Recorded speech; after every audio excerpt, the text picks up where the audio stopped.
Assalamualaikum warahmatullahi wabarakatuh.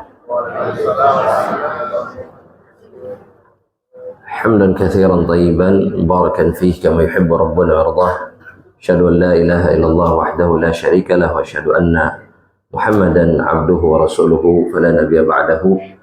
Allahumma salli wa sallim wa barik ala nabiyyina Muhammadin sallallahu alaihi wasallam wa ala alihi wa ashabihi wa man istanna bi sunnatihi ila yaumil qiyamah. Amma ba'd, ahibati fillah wa ikhwani fid din, rahimani wa rahimakumullah ajma'in.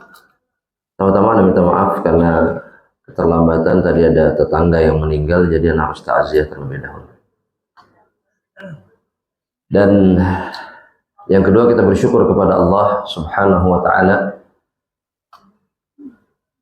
bahwa kita kembali bisa melanjutkan pembahasan tafsir yang merupakan mukhtasar, ringkasan dari kitab tafsir Ibnu Katsir yang disusun oleh Syekh Ahmad Syakir rahimahullah ta'ala, dan beliau berikan judul kemudian dengan nama Umdatut Tafsir. Dan alhamdulillah dengan karunia dari Allah dan taufik dari Allah, kita sudah sampai kepada pembahasan tafsir suratul Mursalat dan memasuki ayat yang ke-16 dari suratul Mursalat, yaitu firman Allah Subhanahu wa ta'ala yang Allah turunkan kepada Nabi-Nya Muhammad sallallahu alaihi wasallam. Allah mengatakan, alam nuhlikil awwalin, bukankah kami telah membinasakan umat-umat yang terdahulu atau yang datang lebih dahulu sebelum kalian. Al-Imam Ibnu Katsir rahimahullah ta'ala, beliau mengatakan ketika Allah berfirman alam nuhlikil awwalin, bukankah kami sudah membinasakan umat-umat yang terdahulu, yakni kata beliau minal mukadzibina lirrusuli lirrusulil mukhalifin lima ja'uhum bihi, yakni orang-orang umat-umat yang mendustakan para rasul, yakni tidak membenarkan apa yang dibawa oleh mereka, menentang apa yang disampaikan oleh para rasul atau utusan-utusan Allah. Maka ini yang disebut dengan takzib, ya, mendustakan, ya, mendustakan, yakni menolak perkara yang benar, yang hak. Dan apa yang dibawa oleh para rasul kesemuanya adalah kebenaran, termasuk Nabi kita Muhammad sallallahu alaihi wasallam, karena datangnya dari Allah yang Allah katakan tentang dirinya sendiri dalam Al-Quran, seperti dalam surat Al-Hajj Allah mengatakan dzalika bi annallaha huwal haq, dan Allah lah dialah al-haq. Kenapa yang dibawa oleh para rasul itu semuanya kebenaran?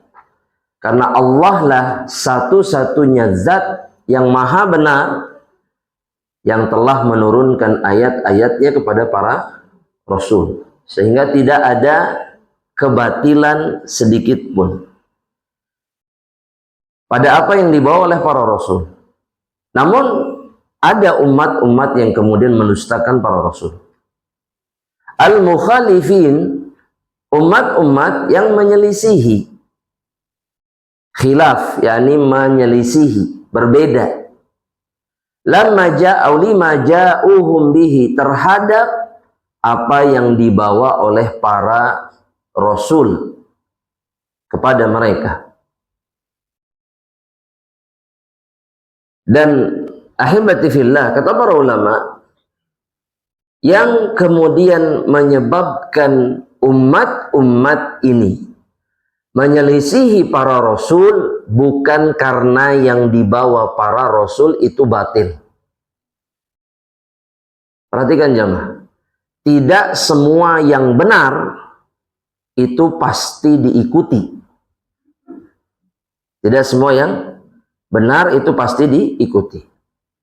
Ingat ini baik-baik, karena sebagian dari kita sering kali menganggap orang itu harus mutlak semuanya mengikuti kebenaran. Paham maksudnya?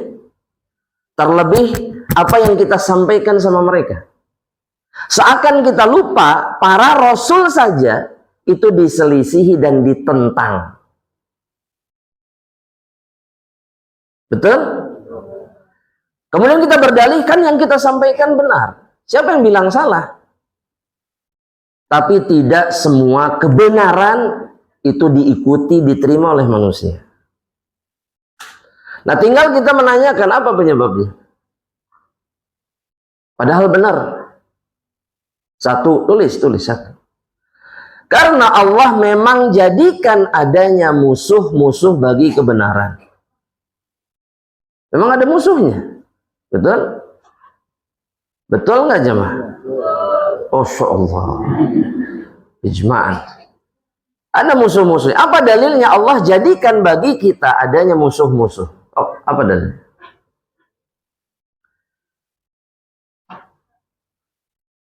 Tadi yang betulnya paling kenceng, silahkan.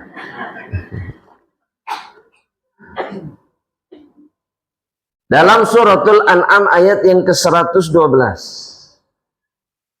Allah subhanahu wa ta'ala mengatakan, wa kadzalika ja'alna likulli nabiyyin aduwwa.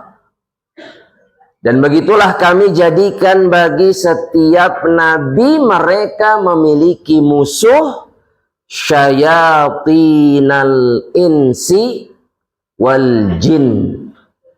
Syaitan manusia dan juga jin. Yuhi ba'duhum ila ba'din zukhrufal qawli ghurura. Mereka saling mewahyukan satu sama lain, saling membisikkan satu sama lain dengan perkataan-perkataan yang menipu. Sadari itu dulu, bahwa kebenaran ini selalu memiliki musuh. Yang kedua, yang kemudian menjadi penyebab paling kuat yang membuat seseorang menentang kebenaran adalah hawa nafsu, syahwat. Karena orang-orang yang menentang para nabi dan rasul itu bukan mengingkari apa yang mereka bawa, tapi mereka mengikuti hawa nafsu mereka. Apa dalilnya? Ada dalilnya nggak? Bahwa mereka tuh ngikutin syahwat aja. Seperti orang-orang kafir Quraisy, para petinggi Quraisy secara khusus yang satu pun tidak memiliki keraguan kepada Nabi Muhammad SAW. Ya, ada kisah yang jarang diketahui oleh kebanyakan kaum muslimin, bahwa ketika Nabi Muhammad SAW dimusuhi, sudah jadi Nabi dan Rasul, itu orang kafir Quraisy, Abu Lahab, Abu Jahal, Uqbah ibn Abi Mu'aid dan yang lainnya, kalau menitipkan barang berharga sama Rasulullah SAW. Paham nggak maksudnya? Musuhan, dicaci maki, dibaledogan, tapi namun ayah amanah titipkan sama Nabi Muhammad SAW. Coba bayangin. Masuk akal kan cuma? Kenapa kok mereka bisa begitu? Ini terjadi nih. Saking percayanya sama Nabi Muhammad SAW. Gak ada yang lebih mereka percaya melebihi Nabi Muhammad SAW. Kalau masalah amanah, dalam pandangan mereka, amanah Muhammad sudah, siapa lagi? Tapi anehnya ketika Nabi mengatakan qul la ilaha illallah, mereka mengatakan kadzdzab, pendustanya, majnun, sahir, dukun, penyihir, enggak.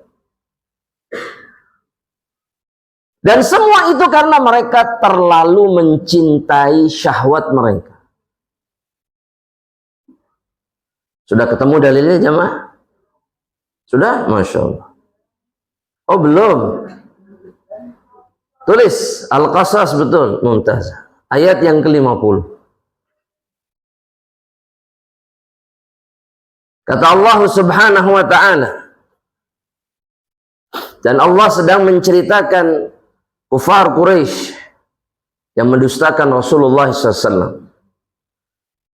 Dan ini berlaku sepanjang masa bagi setiap penentang kebenaran. Fa'illam, kata Allah, yastajibu laka. Kalau mereka tidak menjawab seruanmu, wahai Muhammad, gak mau mengikuti dakwahmu. Ini kan yang selalu mengganjal di hati kebanyakan dari kita. Kenapa sih orang teh gak mau dengar? Naon sih meneheseseting, itu kan jelas padahal mah gamblang gitu. Nabi ge kitu nasibna sarua. Gak usah merasa yang aduh, kenapa ya? Apa ini teh yang saya sampaikan teh gak benar sampai akhirnya ragu dengan apa yang disampaikannya.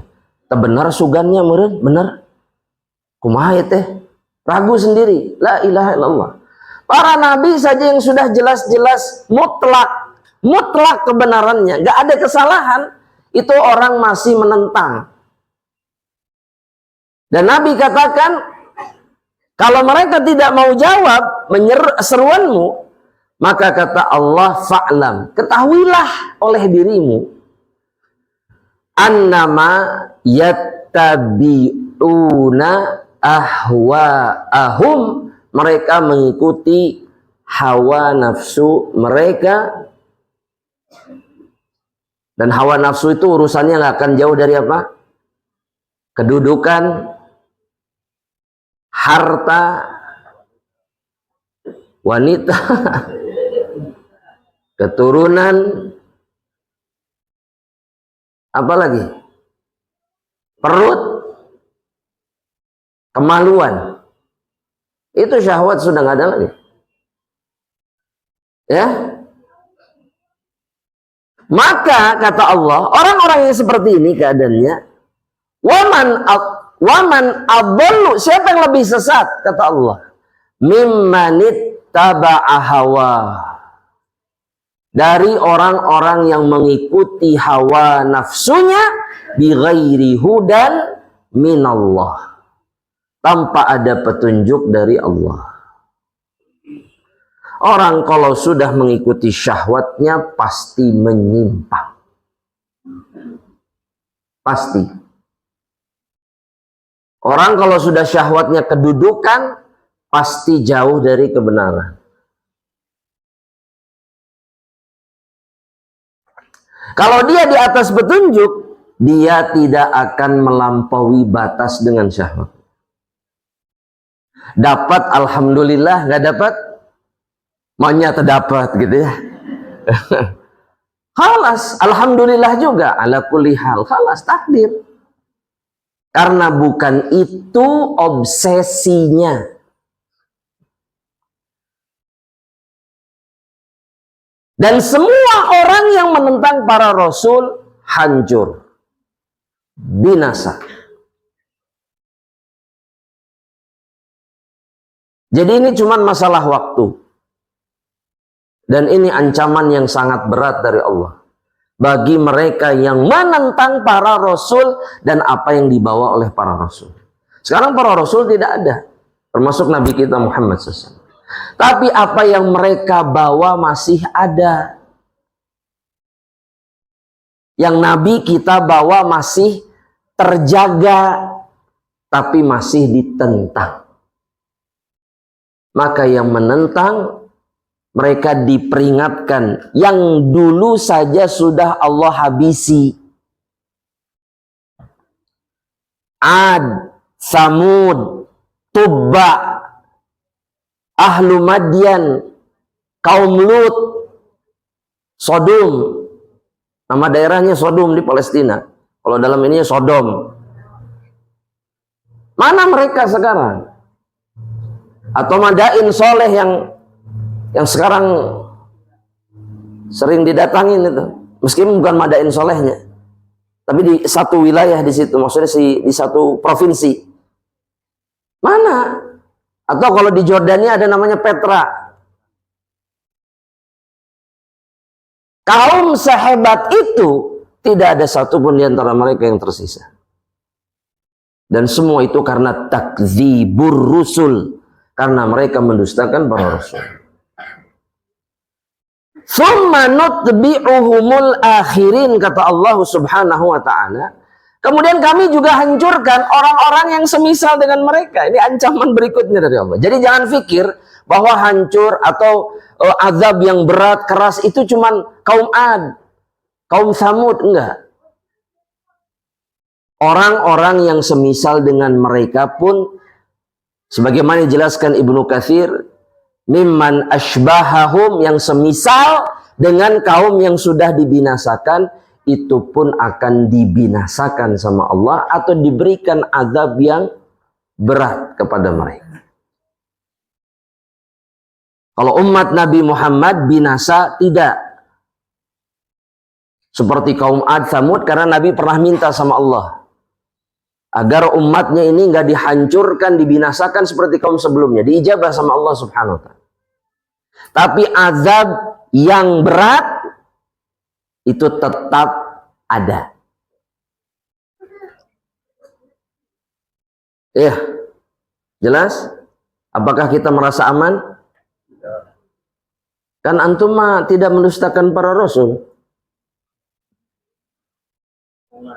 So, jawab. Lingkungan kenapa? Lingkungan bisa mempengaruhi. Terus apa lagi? Hah? Apa? Hidup di zaman fitnah. Terus kalau hidup di zaman fitnah memang kenapa? Dijawab aja, dijawab pertanyaan. Banyak godaan.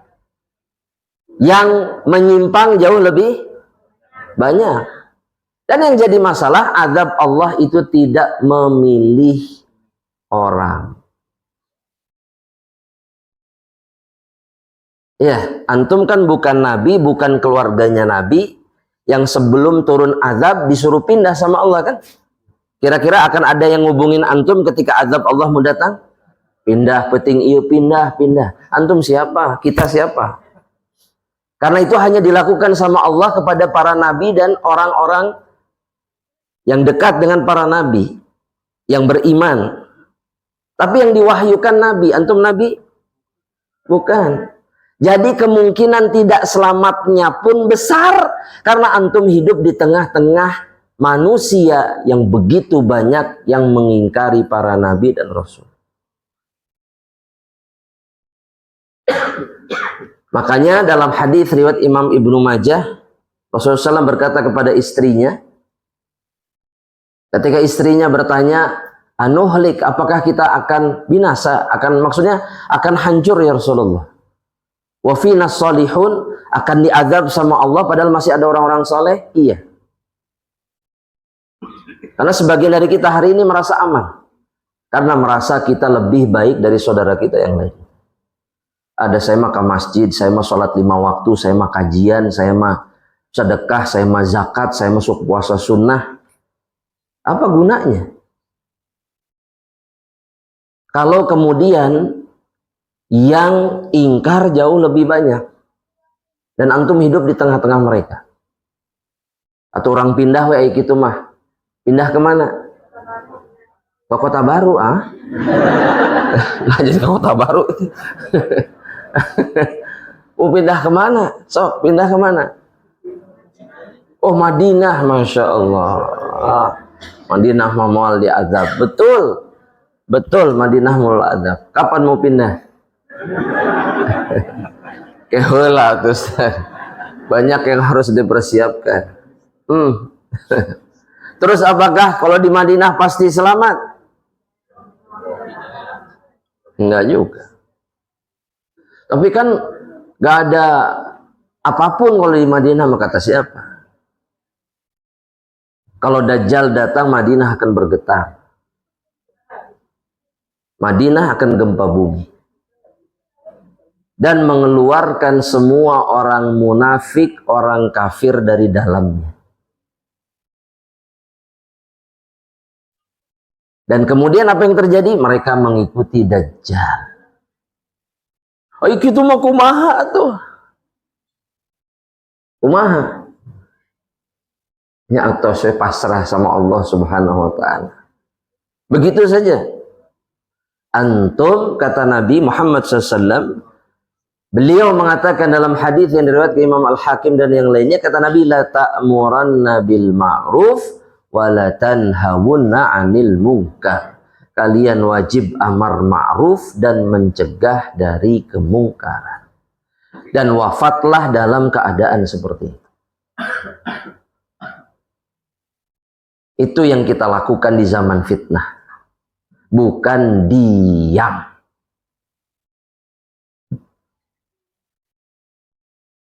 Agar kita selamat.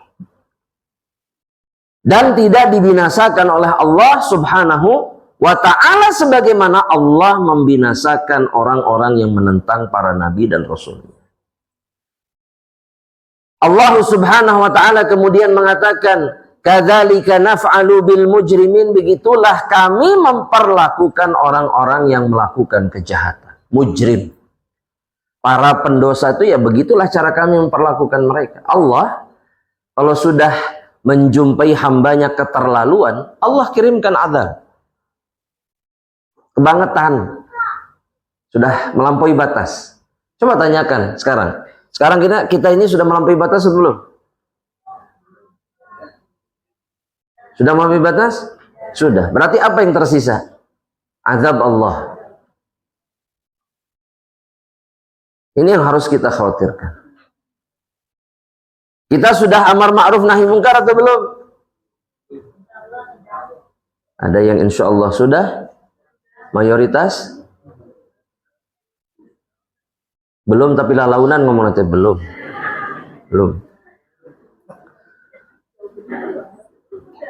Semoga Allah kuatkan hati kita semuanya untuk bisa amar ma'ruf nahi munkar. Wailu yauma idzil lil mukadzibin. Kemudian Allah Subhanahu wa taala mengatakan, celakalah, binasalah orang-orang yang mendustakan, para pendusta. Yauma idzin, di hari itu, maksudnya di hari di mana mereka berdiri di hadapan Allah.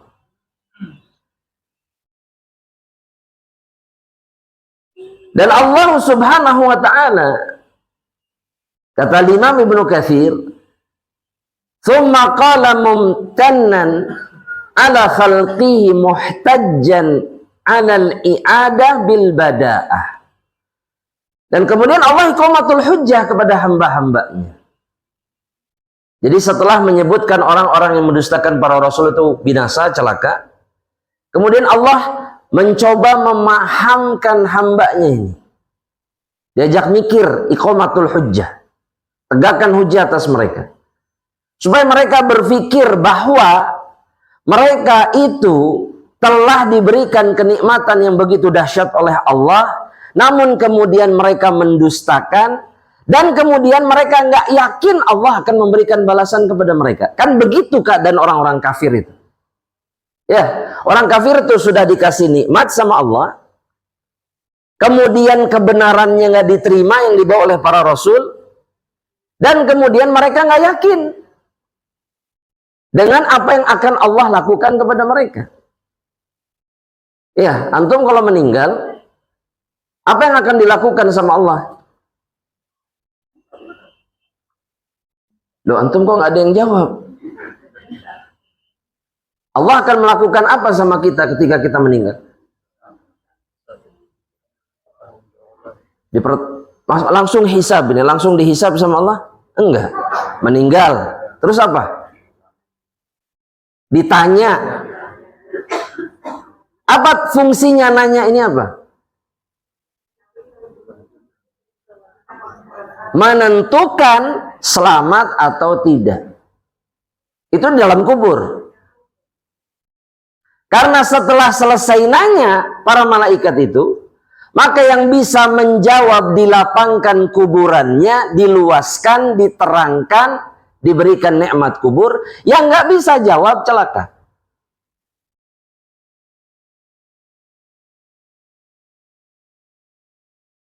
Antum yakin itu terjadi?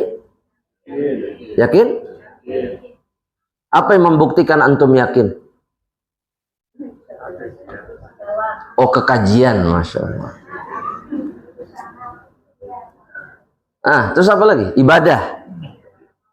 Antum kalau yakin bakal ditanya, antum akan bersiap-siap sepanjang hidup.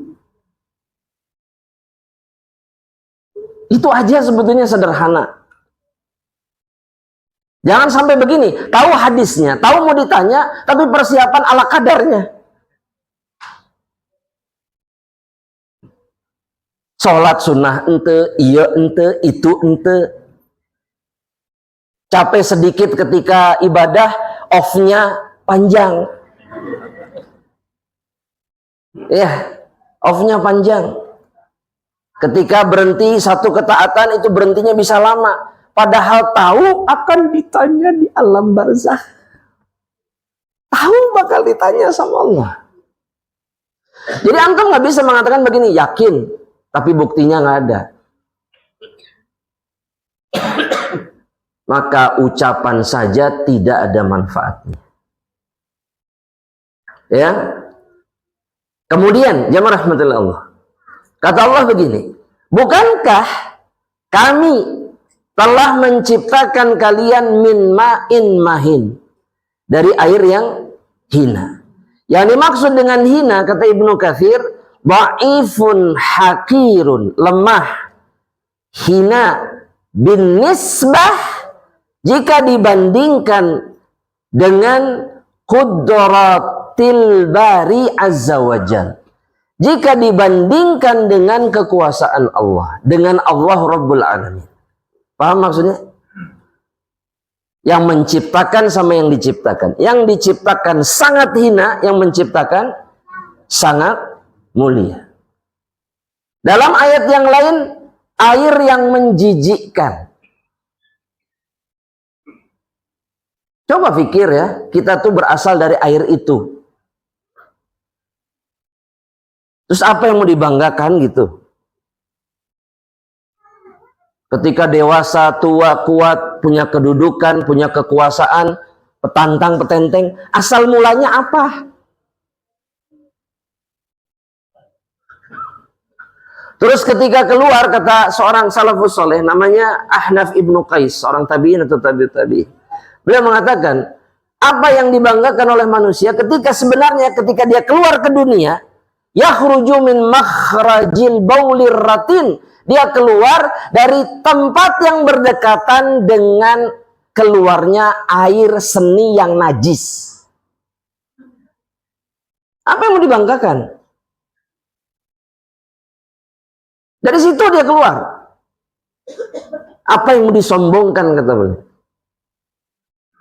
Dan beliau mengatakan ini di depan para khulafa, para pemimpin. Maksudnya nasihat. Apa yang mau dibanggakan? Nggak ada.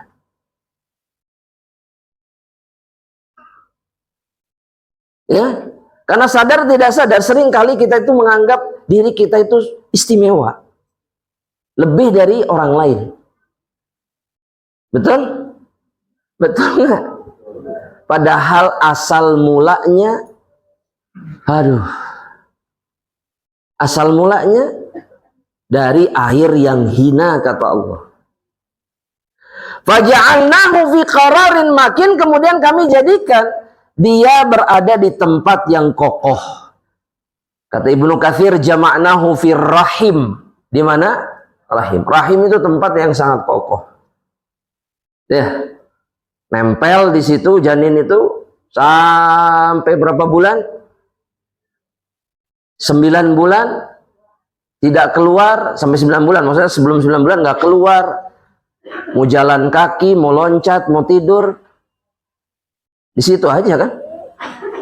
Banyak wanita yang bisa ngangkut-ngangkut barang dalam keadaan hamil, betul tidak?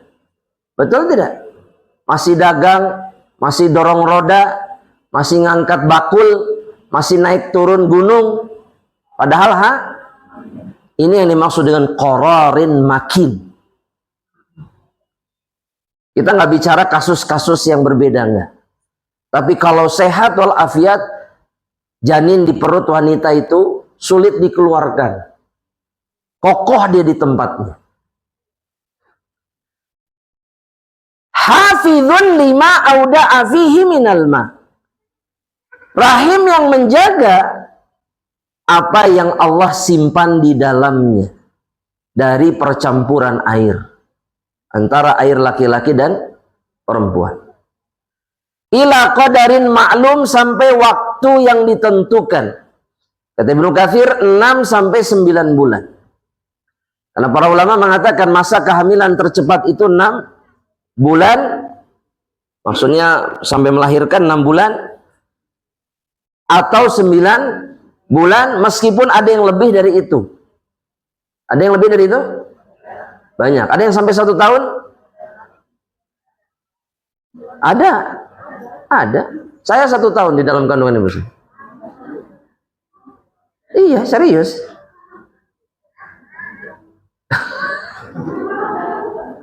Betah-betah ting. Ibu saya yang bilang gitu, betah-betah ting budak. Iya, dan tidak diapa-apakan sama dokternya. Iya, tunggu aja sampai keluar kata dokter. Anaknya sehat, tunggu aja. Ada jemaah. Tapi umumnya 6 sampai 9 bulan. Walihada qala faqadarna fa ni'mal qadirun.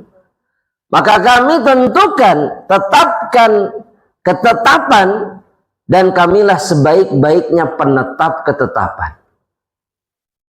Wailul yauma idzil lil mukadzibin.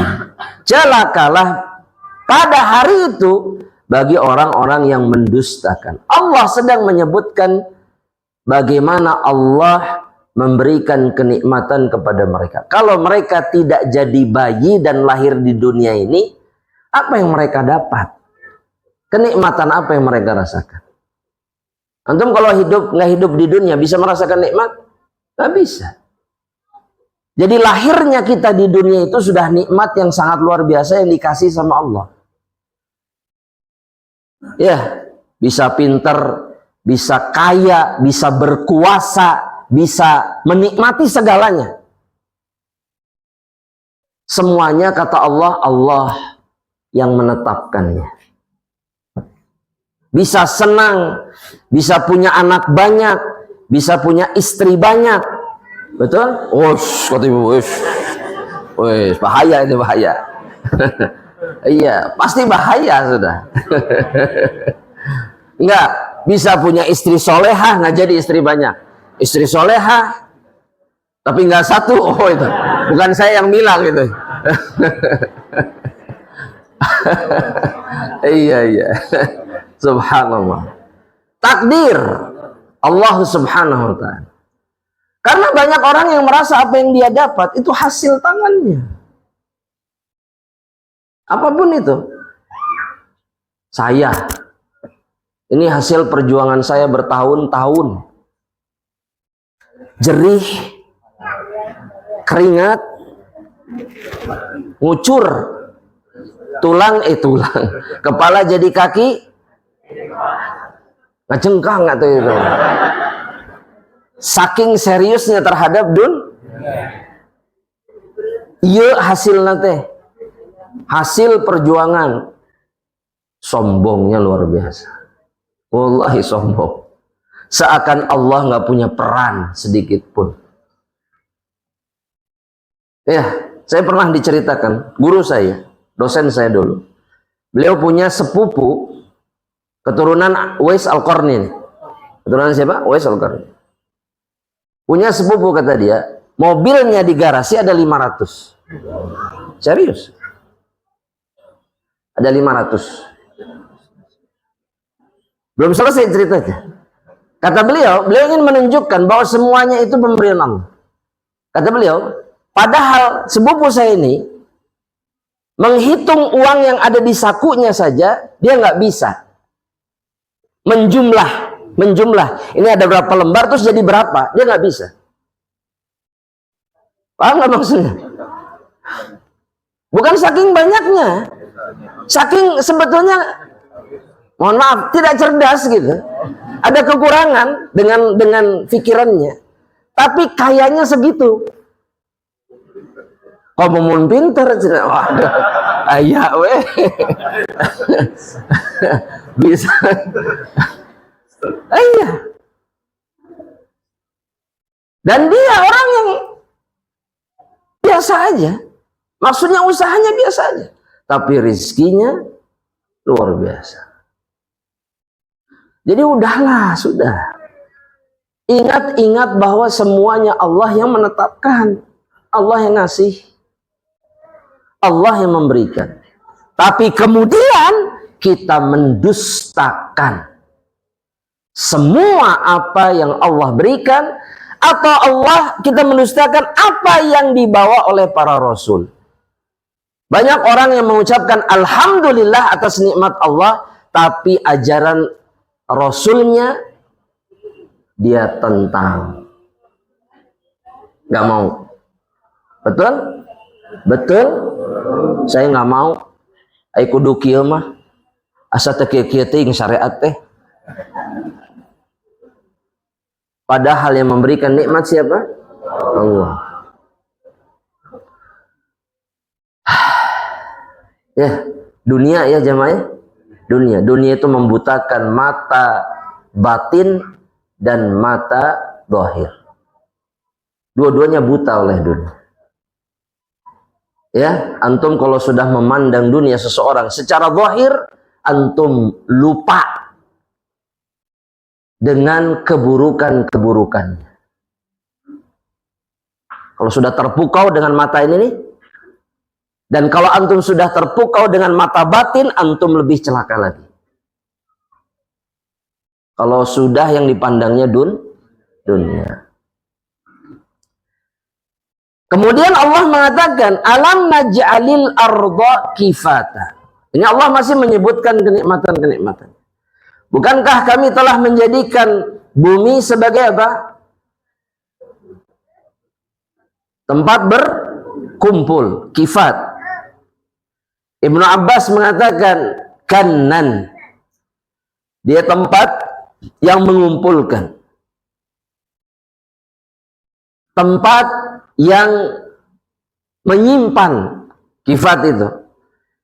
Karena kata Imam Al-Mujahid, yukfatul mayyit, bumi itu adalah tempat yang memendam, menyimpan, mengumpulkan para mayit, fala yura minhu syai', sehingga mereka tidak terlihat oleh manusia-manusia yang masih hidup, dipendam, masukkan ke dalam. Bumi menutupinya. Kata Imam Asy-Sya'bi, batnuha li amwatikum. Bumi itu bagian dalamnya bagi mayit-mayit kalian. Bahruha li ahyaikum, bagian atasnya untuk yang hidup. Itu artinya kifat. Dalamnya buat mayit, atasnya buat yang hidup. Waja'alna fiha rawasiya syamikhat, dan kami jadikan adanya rawasi. Rawasi itu artinya gunung, pancang yang menancap. Arsa bihal arda li alla tamidu wa tattarib. Yang dengan gunung-gunung ini Allah menancapkan bumi agar dia tidak goncang. Karena fungsi gunung itu adalah untuk membuat hamparan bumi ini tidak bergetar. Itu secara geologis juga sama. Adanya gunung supaya lapisan bumi ini tidak, karena tidak ada gunung, maka lapisan bumi ini tidak akan ada yang tetap di tempatnya. Karena tekanan dari inti bumi. Subhanallah. Antum kalau bikin tenda, ini yang bagi yang suka naik gunung, itu talinya diapakan? Pancangkan. Pakai apa? Pakai pasak. Nah, rawasi itu atau rosi itu artinya pasak. Supaya nggak goyang. Ya. Dan baru saja ada berapa gunung yang meletus itu? Ada 3 dalam waktu yang bersamaan. Semeru, Merapi, sama satu lagi di Jepang. Iya, bareng. Tanda apa ini jemaah? Jawab, tanda apa? Ya fenomena alami, Ustaz, meledak, meletus. Qadarullah wa masyafa'al. Nah gitu. Kalau jawabannya masih begitu, mah fenomena alami, qadarullah wa masyafa'al. Ikut berbela sungkawa kepada korban atau apa. Tapi tanpa sadar bahwa ini semuanya peringatan dari Allah. Dan penyebabnya dosa. Tapi kan di Semeru, Ustadz, bukan di Bandung. Apa sulitnya Allah kemudian meletuskan gunung yang ada di Bandung? Loh iya? Loh iya, betul. Dan Gunung Merapi itu satu gunung dengan gunung yang lain, mereka bersaudara. Meletus satu bisa meletus yang lain. Makanya ada istilah apa? Ring of fire. Kenapa disebut ring of fire? Karena gunung-gunung ini nyambung semuanya. Dari ujung ke ujung. Nyambung. Dan kalau satu bererupsi, itu akan memicu yang lain. Dan tinggal nunggu apa? Perintah Allah. Nggak beleduk, duk. Karena ada Gunung Merapi nggak di Bandung? Di mana? Tangkuban Perahu kan Gunung Merapi itu. Kan pernah meletus tahun berapa itu? Baru-baru berapa ini? Kan baru-baru kan? Ya tapi nggak terlalu gede. Pengennya yang gimana? Nas'alullah as-salamata wal afiyah. Ya, ibu saya sering menceritakan dulu waktu Galunggung meletus itu sebulan lebih Bandung itu gelap. Beliau di Bandung. Sebulan lebih Bandung itu gelap. Dan abunya sampai ke Australia. Iya. Tapi nggak sadar-sadar. Nas'alullah as-salamata wal afiyah. Bahkan buyut saya, kakek-kakeknya ibu saya itu, beliau masih di Yaman pada saat itu, waktu beliau mengalami Krakatau dan menceritakan bahwa itu Yaman mendengarkan suara ledakan di Yaman, meledaknya di Banten.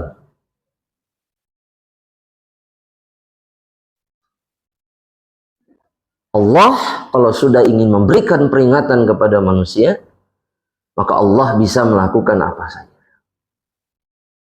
Apalagi di Bandung itu ada apa namanya? Nas'alullah as-salamata wal afiyah. Banyak berdoa, banyak berlindung, dan tegakkanlah amar ma'ruf nahi mungkar.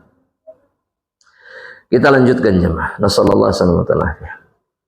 Wa asqainakum ma'an furata, dan kami kemudian berikan minum, turunkan kepada kalian air yang furat. Furat itu artinya azab, tawar. Zulalan minas sahab, yang kemudian turun dari awan, yang bisa dinikmati. Air hujan bisa dinikmati tidak? Boleh diminum tidak? Boleh. Berkah tidak? Berkah. Terutama yang baru turun di awal hujan. Wa min au mimma anba'ahu Allahu min uyunil ardi, atau yang kemudian dikeluarkan sama Allah dari mata-mata air. Mata air pegunungan. Contohnya, atau mata air yang lainnya. Wailun yauma idzil lil mukadzibin. Kemudian kata Allah, celakalah kata Allah pada hari itu bagi mereka-mereka yang mendustakan. Maksudnya kata Ibnu Katsir, wailun liman ta'ammala minal makhluqat, ta'ammala hadhil makhluqat ad-dallati ala 'azamati khaliqiha. Celakalah bagi orang-orang yang memperhatikan makhluk-makhluk ini yang disebutkan sama Allah, yang menunjukkan kepada keagungan penciptanya.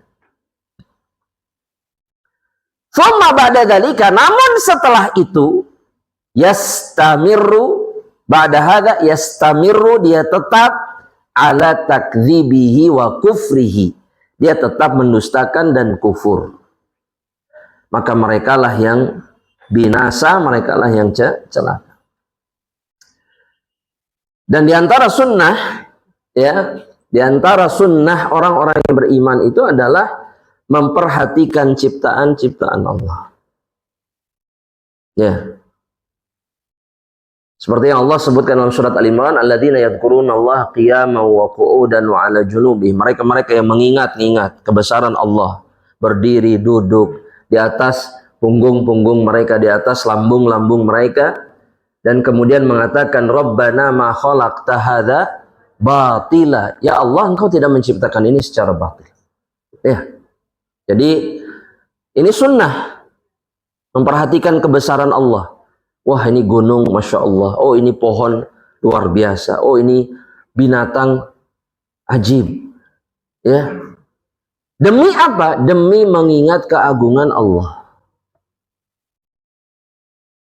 Iya. Dan ini sunnah yang banyak ditinggal.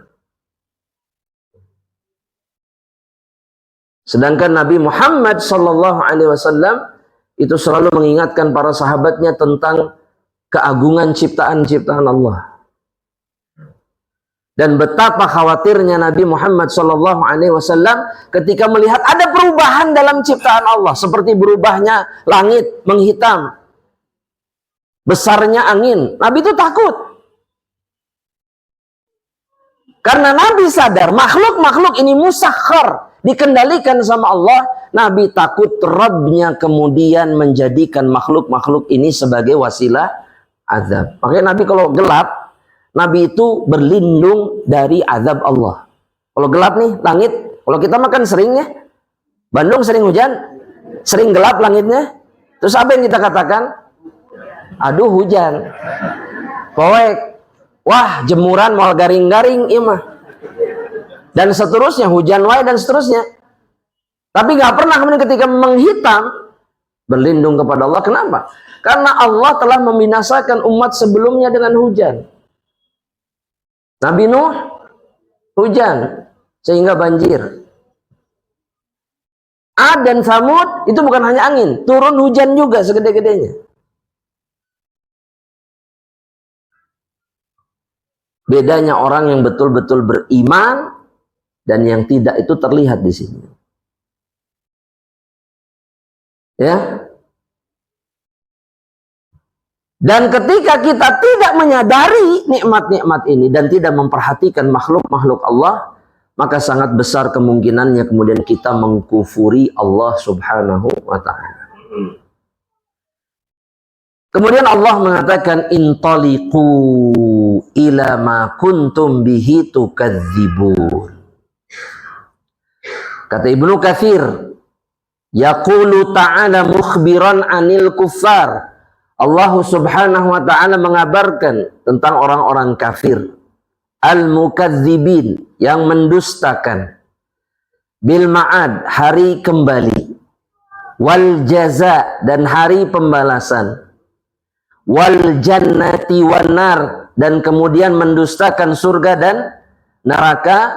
Yuqalu lahum yaumal qiyamah, dikatakan kepada mereka pada hari kiamat,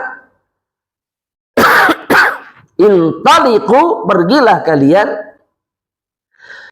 ila ma kuntum bihi tukadzibun, ke tempat yang dulu di dunia kalian mendustakannya, yaitu neraka Allah Subhanahu wa ta'ala. Mereka nggak percaya neraka. Ya, dan diantara ciri orang nggak percaya neraka, dia istiqomah di atas kemungkaran, kebatilan, dosa, dan kemaksiatannya, dan tanpa bertaubat. Terus, berarti dia nggak percaya dia akan diazab sama Allah Subhanahu wa ta'ala. Ya, yang membuat orang bertaubat itu apa sih jemaah? Takut. Takut diazab. Ya, so kalau antum nggak takut diazab, mau taubat? Enggak.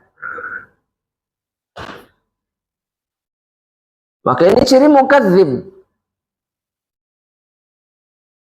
Ya, cek saharak diazab. Atau seperti sebagian orang yang melakukan amalan, atau seperti kaum Lut lah misalnya. Ketika diancam, ya sok aja turunin. Ya. Allahumma anzil alaina hijaratan minas sama. Ya Allah, turunkan kepada kami hujan batu dari. Mengejek Lut alaihissalam, mendustakan Lut. Sok, turunin. Dan mereka berpikir Allah tidak akan menurunkannya. Kan ahli maksiat yang istiqomah kan begitu. Loh iya, orang kalau udah istiqomah dalam maksiat kan gitu. Dibilang neraka ini acek sah aja, buktina hirup kene. Buktina biasa aja, nggak ada apa-apa. Mukadzib. Sama seperti orang-orang yang tidak beriman, sama. Nah di akhirat sama Allah disuruh pergi. Karena ke tempat yang dulu kalian nggak percaya, kalian dustakan. Pergi ke sana. Masuk ke dalamnya. Intaliku ila dhillin zi thalathi syu'ab. Pergilah kalian kepada azab berupa apa? Kata Ibnu Katsir, lahabanna. Ke dalam azab itu berupa nyalanya api neraka. Idzartafa'a wasa'ida. Ketika dia semakin meninggi, apinya semakin besar, ma'ahuduhon, dan kemudian bersamaan dengan nyalanya api ada asap. Famin syiddatihi wa quwwatihi, saking kuatnya, saking dahsyatnya api dan asap itu, lahu thalathu syu'ab. Dia memiliki apa? 3 cabang. Antum kalau lihat erupsi, itu asap itu kemana-mana nggak? Kemana-mana, tapi kalau dari jauh kelihatannya tetap gitu bentuknya, betul nggak? Betul nggak? Padahal dia bergerak kan? Nah neraka juga sama.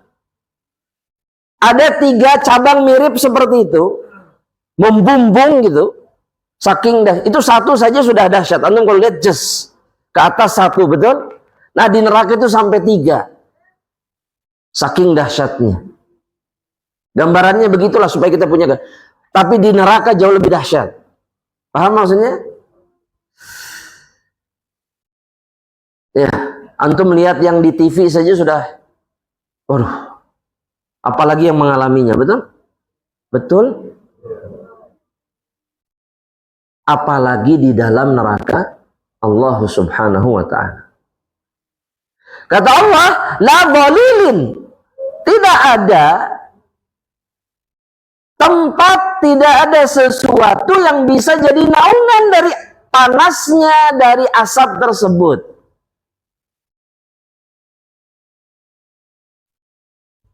Wala yughni minal lahab, dan kemudian tidak ada yang bisa menyelamatkan dari nyalanya api. Sok, mau kemana coba? Antum bayangkan gini, antum kalau masuk neraka waliyadzubillah, mau lari kemana? Di mana kita akan bersembunyi? Sok, antum kalau dari erupsi bisa lari, naik motor, naik mobil, nyumput. Tapi kalau di neraka mau kemana? Gitu ajalah sudah. Anggap waliyadzubillah, na'udzubillah min dalik, na'udzubillah min dalik, masuk neraka, masuk. Terus mereka mana? Ketika datang api, ketika antum diikat, ketika antum dipukuli oleh para malaikat Zabaniyah dan seterusnya, antum mau kemana? Kenapa kita nggak pernah memikirkan itu? Yang dipikirkan teh surga terus surga. Boleh, tapi neraka juga difikirkan karena kita pendosa. Bisa jadi Allah tidak memaafkan kesalahan kita, dosa-dosa kita, sehingga kita harus masuk neraka. Makanya Nabi Muhammad SAW yang jelas masuk surga. Surga saja itu paling banyak berlindung kepada Allah dari azab neraka, azab kubur. Padahal beliau tidak diazab dan tidak akan pernah masuk neraka sedikit pun. Karena begitulah semestinya hamba-hamba Allah itu. Ya. Betul jemaah? Betul? Antum berapa sering berlindung kepada Allah dari azab neraka? Tiap sholat aja. Setiap sholat wajib sunnah. Berapa rakaat sehari? Dihitung lah 17 tambah 12, 29. Terus tambah naon deui? Anggap 50 rakaat sehari. Anggap. Cukup.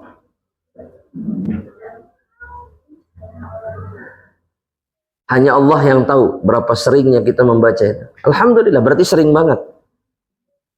Tapi apakah betul sering banget? Atau kita merasa sering? Maka tanyakan sama diri kita. Antum tahu, para imam, anak kasih satu contohnya. Imam Ahmad, rahimahullah, dalam satu hari, beliau paling sedikit sholat sunnah 300 rakaat. Dan ketika beliau dipenjara oleh Al-Ma'mun, itu beliau masih bisa sholat 150 rakaat setiap hari. Dalam kondisi tubuh beliau itu luka-luka karena dipukuli terus setiap hari. 150 rakaat. Pantas ya jadi orang alim, pantas jadi orang saleh. 300 rakaat sehari. Wah, duha 2 kita mah. Witir 3 eta ge kadang ingat, kadang luput. Nasallallahu salamata wal afiyah. Ya Rabb, ya Rabb. Betapa jauhnya kita dari kata selamat sebenarnya kalau kita nilai amal soleh kita. Nasallallahu salamata wal afiyah.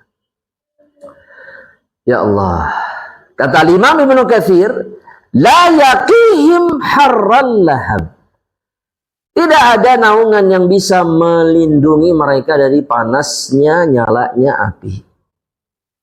Innaha tarmi bisyararin kal qasri. Sesungguhnya api ini tarmi, dia melemparkan syaror. Syaror itu percikan-percikan.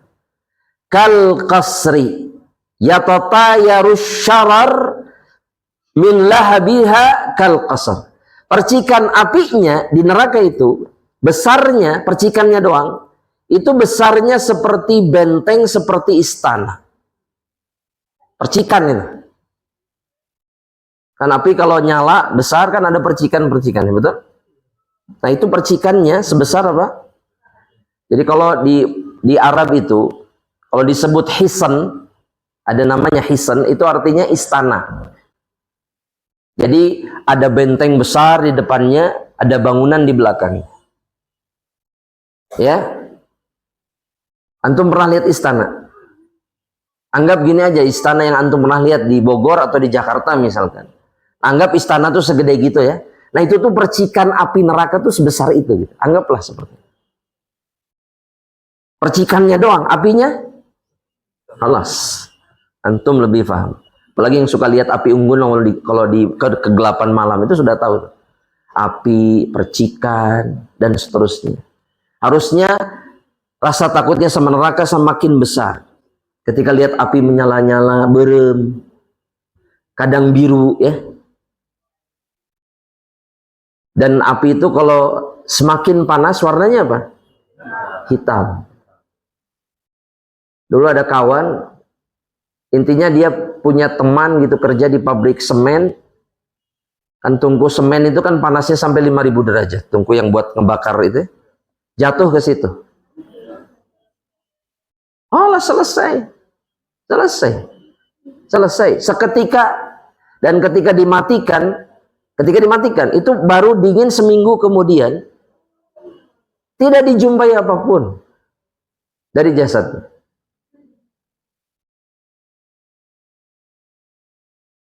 Dunia, bagaimana dengan neraka? Nasallallahu selamat wal afiyah.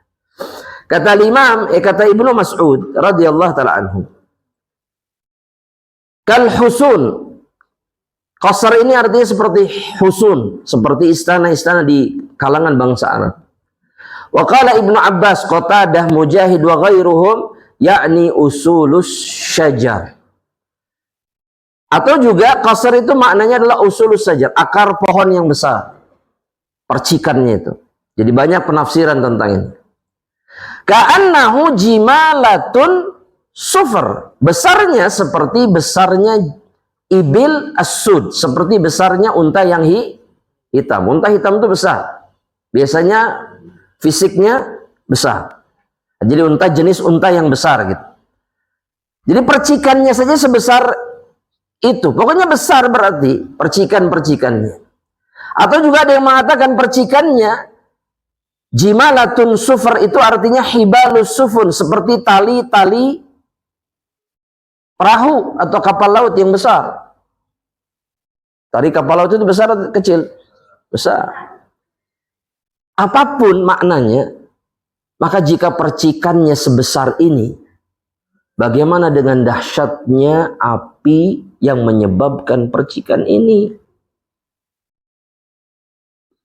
Makanya berlindunglah kepada Allah dari api nerakanya. Dan jangan pernah berhenti. Ya. Semoga Allah jaga kita semua dari api neraka Allah Subhanahu wa taala. Baik, sampai di sini dulu jemaah. Insyaallah berarti sampai ayat keberapa? Jimalatun sufr, ayat yang ke-22, dan kita lanjutkan di perjumpaan berikutnya jika ditakdirkan oleh Allah. Amin. Ada hadiah? Buat akhwat saja dari Hilwah. Nah, insyaallah ta'ala. Baik, barakallahu fiik, barakallahu fiik. Silakan. Ustadz, apabila di Mekah dan Madinah sehabis sholat fardu ada sholat jenazah, jaraknya tidak cukup untuk sholat rawatib ba'da sholat fardu, apakah boleh sholat jenazah dulu baru sholat rawatib? Jawabannya boleh, karena tidak disyaratkan sholat rawatib itu harus mualah, harus langsung atau bersambung, tidak. Karena sholat rawatib itu bisa diakhirkan, bisa diselingi aktivitas yang lain. Iya, terkadang Nabi Muhammad SAW itu melakukan apa dulu baru sholat rawatib. Dan kemudian begini, Nabi sholat rawatibnya lebih sering di rumah. Jadi setelah sholat fardu beliau jalan kan berarti. Betul? Ke rumahnya. Jadi ada aktivitas lain. Kadang dicegat sahabat, kadang ini, masuk rumah baru sholat. Apalagi kalau yang menjadi selingannya adalah sholat jenazah. Ya. Kenapa waktunya cepat dekat? Karena jenazah ini harus disegerakan. Itu alasan. Kalau sudah disolatkan, maka jenazah itu harus disegerakan untuk dikubur. Cepat. Ya, apalagi kalau disolatkannya oleh ribuan orang. Itu bisa bayangkan disolatkan di Mekah atau di Madinah, berapa ribu orang yang menyolatkan. Bayangkan kalau ada 10.000 saja yang ahlu tauhid, maka semuanya jadi pemberi syafaat nanti di akhirat. Nasallallahu ya Rabb, kita minta keselamatan, dan diantara tanda kita diselamatkan itu mati dalam keadaan yang baik. Ya, mati dalam keadaan mendapatkan syafaat Allah Subhanahu wa taala. Kemudian pertanyaan berikutnya, fadhal. Apakah ketika seorang istri merasa senang ketika mendapatkan apresiasi dari suaminya itu termasuk riya? Ya enggak, ini termasuk normal. Berarti dia perempuan biasa. Perempuan normal, dan berarti dia bersyukur atas kebahagiaan suaminya. Apa buktinya dia bahagia? Dia senang. Dan ini manusiawi. Tidak ada masalah. Yang tidak boleh adalah kemudian mengekspos kebaikan suaminya, kenikmatan yang dia dapatkan kepada orang banyak. Itu yang nggak boleh. Karena itu bisa menyebabkan ain. Terima kasih suamiku atas hadiahnya. Ya apa pentingnya orang tahu kita dapat hadiah dari suami? Gak ada. Ya biar akhwat-akhwat yang lain tahu aku lagi senang. Gak penting. Karena akhwat yang lain tidak peduli kita senang atau tidak. Ustaz mohon nasihatnya untuk saya yang berat melaksanakan saum sunnah. Ingat-ingat fadilah saum sunnah. Ingat-ingat bagaimana Allah Subhanahu wa ta'ala memberikan pahala bagi mereka yang menjalankan puasa. Ya. Dan lakukan semampunya. Jangan paksakan diri kita. Maksudnya begini. Kata para ulama, kalau kita tidak sanggup Senin Kemis, maka lakukan puasa Ayyamul Bid yang cuma 3 hari dalam 1 bulan. Kalau kita sanggup lebih dari Ayyamul Bid, maka lakukan Senin Kamis. Kalau bisa lebih dari Senin Kamis, puasa Daud. Kalau nggak sanggup puasa Daud, Senin Kamis. Ya, karena Nabi Muhammad sallallahu alaihi wasallam beliau mengatakan, "I'malu min a'malikum ma tutiqun." Atau kama qala Nabi sallallahu alaihi wasallam, lakukanlah amalan yang kalian sanggup melakukannya. Nah, yang membuat kita seringkali berat itu apa? Melakukan puasa yang memang kita tidak sanggup. Padahal misalkan Senin Kamis gak bisa, padahal Ayyamul Bid bisa, lakukan Ayyamul Bid cukup. Ya, maka lakukan yang bisa kita lakukan semampunya. Ya, mudah-mudahan Allah mudahkan dan jangan lupa minta tolong sama Allah Subhanahu wa ta'ala. Saya kasih gambaran begini. Abdullah bin Mas'ud itu nggak pernah puasa sunnah. Kenapa? Karena beliau mengatakan, kalau saya puasa melemahkan saya dari membaca Al-Quran. Beliau tidak mau lemah dari membaca Al-Quran. Kalau Al-Quran, beliau habis-habisan. Hatam terus sekian hari, terus sepanjang hidupnya. Kalau puasa, saya nggak kuat. Maka beliau meninggalkan saum sunnah untuk apa? Al-Quran. Beliau memilih amalan yang sanggup beliau lakukan sebaik mungkin. Nah, masalahnya kalau kita puasa sunnah ente, maca Quran ente,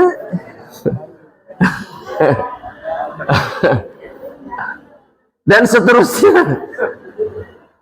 Ini yang berat. Ya, lakukan yang sanggup kita lakukan. Wallahu a'lam bishawab. Pertanyaan berikutnya, Ustaz, bagaimana kita menanggapi orang atau tetangga yang tiba-tiba memusuhi kita? Padahal kita merasa tidak ada yang salah kepada orang itu. Dan memang kejadiannya bukan kepada saya seseorang, tapi tetangga yang lain juga banyak yang dimusuhin sama dia. Ya berarti dimaklum aja tetangganya ini. Ada masalah dengan dirinya. Jadi kalau kita anggap serius juga kita yang salah. Kalau cuman sama kita patut khawatir. Tapi kalau sama semua tetangga, oh berarti alas. Maklumi. Ya. Yang sehat ngalah. Ya, yang sehat ngalah. Karena kalau nggak begitu sama tetangga, antum tidak akan pernah bisa hidup dengan siapapun. Iya. Antum kalau tidak memaklumi tetangga antum tidak bisa hidup dengan siapapun. Ya. Ada satu orang begini, saya kasih contoh. Ada satu orang tiba-tiba didatangi RT-nya. Kemudian mengatakan, "Pak, itu pohon mangga.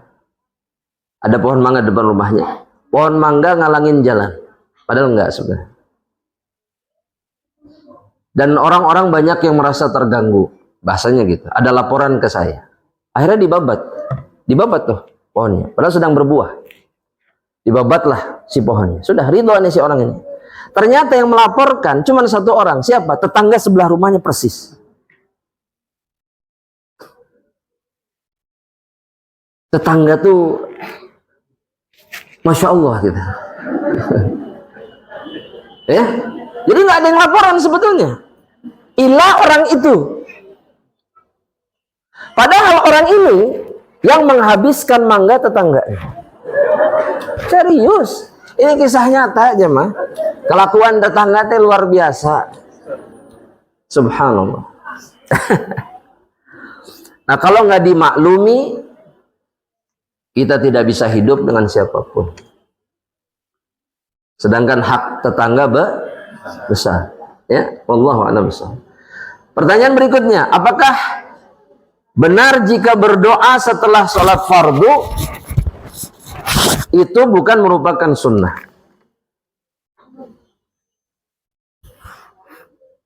Berdoa boleh, tapi tidak mengangkat tangan. Sunnahnya berzikir dan boleh berdoa, karena dalam beberapa riwayat Nabi berdoa setelah sholat. Ya, tapi tidak mengangkat tangan. Wallahu a'lam, itu yang ana condong kepadanya. Ya. Yang ke berapa ini? Yang berikutnya lah pokoknya. Yang terakhir. Apakah kita kajian memerlukan sanad? Dan apakah kajian itu harus tetap di halaqah tersebut dan boleh kemana saja yang dirasa searah? Orang belajar itu dari guru ke guru, guru ke guru, belajar satu kitab dan seterusnya. Itu yang disebut dengan sanad. Diajarkan dari gurunya. Dan ini yang terbaik. Kenapa? Karena ini menjaminkan keotentikan ilmu. Tapi apakah ini yang jadi syarat sah? Jawabannya tidak. Maksudnya kudu, kalau enggak bisa. Jawabannya tidak. Itu dikatakan oleh para ulama. Satu itu. Dan apakah harus di satu saja dan kemudian tidak boleh kemana-mana? Jawabannya tidak.